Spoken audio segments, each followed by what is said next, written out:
Hello guys, welcome to share ఐడియాస్కి. తెలంగాణ రాష్ట్ర వ్యాప్త 10th క్లాస్ ఎగ్జామ్స్ అయితే జరిగాయి కాబట్టి వాటి సంబంధించిన రిజల్ట్స్ మీద మరో కీలక నిర్ణయం తీసుకున్నారు.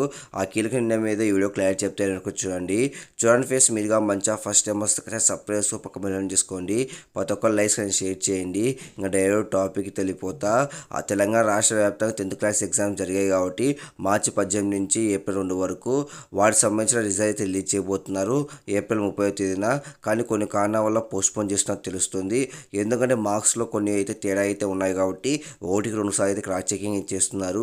ఎందుకంటే మళ్ళీ విద్యార్థులు ఇబ్బంది పడుకోకుండా, గతంలో మనకైతే విద్యార్థులు ఇబ్బంది పడ్డారు కాబట్టి మార్క్స్లో కొన్ని తేడా రావడం వల్ల అలా జరగకోకుండా ఒకటికి 2 సార్లు క్రాస్ చెకింగ్ చేస్తున్నారు.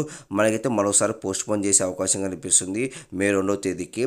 కాబట్టి ఒకవేళ రిజల్ట్స్ రిలీజ్ చేస్తే ఈ నెల 30వ తేదీ రిజల్ట్స్ రిలీజ్ చేస్తారు, లేకపోతే మే 2న రిజల్ట్ అయితే రిలీజ్ చేస్తారంట. ఎందుకంటే మనకైతే రిజల్ట్స్ తేడా వస్తే ఇబ్బంది పడతారు కాబట్టి విద్యార్థులు. కాబట్టి ఈ నేపథ్యంలో విద్యాశాఖ ఈ విధంగా అయితే నిర్ణయం తీసుకుంది.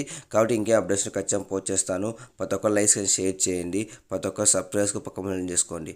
Thank you for watching. Thank you.